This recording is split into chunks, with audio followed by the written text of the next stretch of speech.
প্রমাণ হয়ে গেছে জামায়াত এখনো মাটি ও মানুষের দল।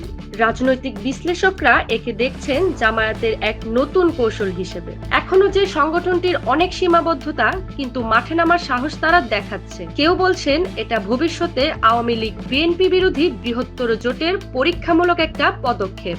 আবার কেউ বলছেন জামায়াতের এই প্রচেষ্টা শুধুই জনমতের একটা ক্ষণস্থায়ী আবেগ। তবে সমাবেশের শেষ দিকে নেতাকর্মীরা যেভাবে বললেন ধর্ম নয়, বর্ণ নয়, শান্তি, তা যেন এই যুগের বাংলাদেশে একটি নতুন রাজনৈতিক দর্শনের ছায়া। মতের অমিল থাকবে অতীত নিয়ে প্রশ্ন, কিন্তু মানুষ চায় ভবিষ্যতের জন্য ঐক্য, স্বস্তি ও সত্যিকারের নেতৃত্ব।